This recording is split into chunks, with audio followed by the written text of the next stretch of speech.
स्वागत अभिनंदन सभी दर्शकों का, सभी व्यूअर्स का, जितने भी हमारे साथ सोशल मीडिया में जुड़े होते हैं, आप सबका स्वागत है, अभिनंदन है हमारे official page friends club Shilai में। इस समय हमारे साथ अभिषेक ठाकुर जी है, जो कि वीडियो है और एसडीएम का कार्यभार भी संभाले हुए हैं। सर स्वागत है, इस समय शिलाई से ताज़ा अपडेट आप लोगों के समक्ष लेकर आए हैं। आपका स्वागत है सर। क्या अपडेट रहने वाली है? कल 6 जून रहने वाला है और हिमाचल सरकार द्वारा एक स्पेशल गाइडलाइन दी गई है ऑल ओवर हिमाचल प्रदेश। तो किस तरह से डिज़ास्टर मैनेजमेंट से निपटने के लिए कोई आपकी अगर प्राकृतिक आपदा आती है, किस तरह से हर एक डिपार्टमेंट को आपने आज दिशा निर्देश दिए हैं, उसके संदर्भ में आपसे सीधी वार्तालाप। स्वागत अभिनंदन जी। कल यानी 6 जून को हमारा एक 9वां राज्य स्तरीय जो पूरे राज्य में हमारी एक मॉक ड्रिल है, मॉक अभ्यास है, वो किया जाएगा, जिसमें हमारा क्षेत्र और हमारा ज़िला है, या हम बात करें सिरमौर की, या हम बात करें जो हमारा क्षेत्र है शिलाई, तो यहाँ पे हम एक मॉक ड्रिल या मॉक अभ्यास का आयोजन करने जा रहे हैं। जैसा कि आप जानते हैं कि हमारा जो क्षेत्र है, वो चाहे हम भूकंप की बात करें या हम बात करें लैंडस्लाइड्स की, भूस्खलन की, तो इनकी दृष्टि से हमारा जो क्षेत्र है वो संवेदनशील है। तो इस संदर्भ में आज हमारी मीटिंग की गई थी, जिसमें विभिन्न विभाग हैं, जो भी हमारे लाइन डिपार्टमेंट्स हैं, पुलिस है, होम गार्ड है, या फायर ब्रिगेड वाले हैं, IPH LPWD हैं, सबके साथ हमारी आज एक मीटिंग हुई और जिसमें हमने चर्चा की कि कल क्या क्या कदम हमने उठाने हैं ताकि ये मॉक अभ्यास जो है वो कामयाब हो सके। तो इसमें हमारे 2 कंपोनेंट रहेंगे जो हमारा कल का मॉक अभ्यास है। एक तो जो हमारा एक इंसिडेंट का साइट है, जिसको हम मान के चले हैं, एक चामिया करके हमारा एक प्लेस है नियर बाई, जहाँ पे हम लैंडस्लाइड का जो है, ऐसी अगर कोई परिस्थिति उत्पन्न हो जाए तो उस परिस्थिति में हमें किस तरह से एक्शन लेना है। तो उस साइट पे सुबह 9:15 पे 9:15 पे एक तो हम होंगे और कुछ अन्य विभाग होंगे हमारे साथ, जिसमें पुलिस भी शामिल रहेगी, जो हमारा स्वास्थ्य विभाग है वो भी शामिल रहेगा, और साथ ही साथ हमारे साथ होमगार्ड की ओर से या और हमारे साथ कुछ वॉलंटियर्स भी होंगे। तो हम मौके पे जाके उस परिस्थिति का अभ्यास करेंगे कि अगर ऐसी कोई दुर्घटना होती है तो हम किस तरह से इस परिस्थिति में किस तरह से हमें ऑपरेशन को कैरी आउट करना है, कम से कम जान माल का नुकसान हो ये हमें इंश्योर करना है। तो एक तो हमारा कंपोनेंट ये रहेगा। साथ ही साथ दूसरा, अगर हम बात करें इंस्टीट्यूशंस हैं, जो भी हमारे एजुकेशनल इंस्टीट्यूशंस हैं, शैक्षणिक संस्थान हैं, चाहे हम बात करें सरकारी दफ्तरों की या इवन प्राइवेट जो हमारे एजुकेशनल इंस्टीट्यूशंस हैं, वहाँ भी हमारी एक इवैक्यूएशन ड्रिल रहेगी कि अगर कोई, मान लीजिए अगर कोई अर्थक्वेक है, भूकंप की परिस्थिति उत्पन्न हो जाए, कैसे आप वहाँ पे लोगों को बचाव सुनिश्चित करेंगे, चाहे स्कूली छात्र हैं, चाहे विभागों के लोग हैं।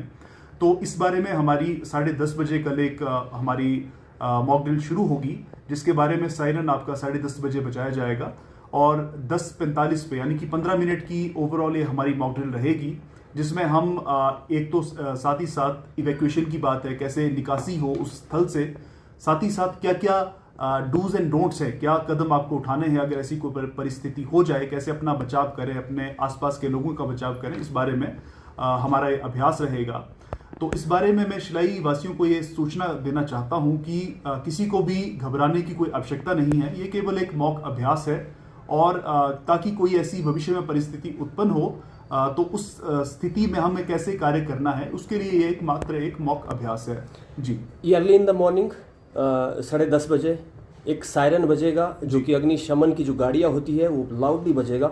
हो सकता है कोई लोग उससे डर भी जाए, तो किस तरह का वो सायरन रहने वाला है और क्या उसमें गाइडलाइन रहने वाली, जैसे आपने कहा, क्योंकि आप हेड ऑफ एक कॉन्स्टिट्यूएंसी के हेड है, तो आपके ऊपर ज़्यादा दायित्व रहता है। उस तरह की तैयारियाँ किस तरह से, भविष्य में अगर कोई ऐसी घटना होती है तो उस तरह कैसी तैयारियाँ आपने करी है, किस तरह की तैयारी आपकी रहती है? जी, इस बारे में क्योंकि सायरन से हम ये सभी जो भी विभाग हैं, चाहे शैक्षणिक संस्थान है, हम ये बताना चाहते हैं कि ऐसी कोई स्थिति, हम उसका अभ्यास कर रहे हैं कि ऐसी स्थिति उत्पन्न हो गई है।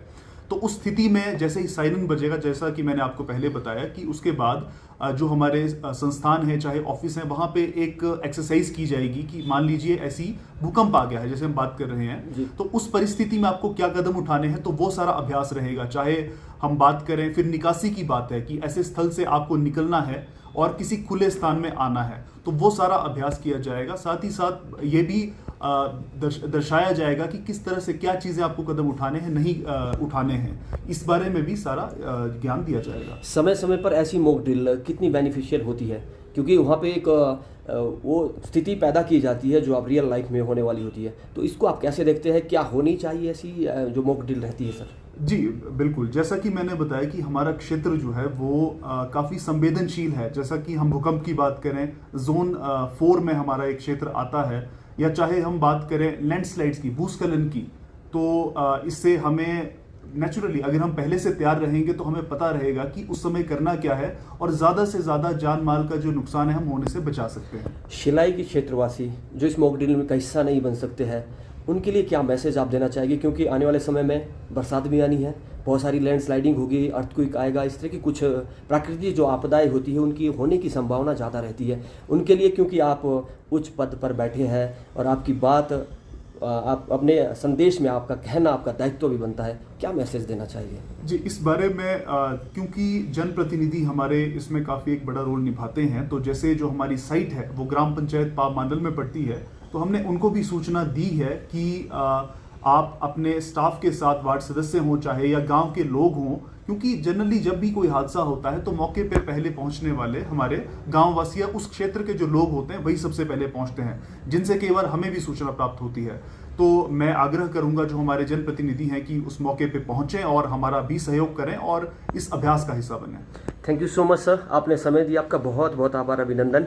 और सभी लोगों से हमारा भी रिक्वेस्ट रहेगा पेज के माध्यम से कि आप अवेयर रहिए अपने सराउंडिंग के बारे में। और जिस तरह की मॉक ड्रिल रहती है ये कोई मामूली अभ्यास नहीं है, आने वाले समय में इस तरह की आपदाएं आना स्वाभाविक है और आप इससे पहले ही आपको वाकिफ होना पड़ेगा।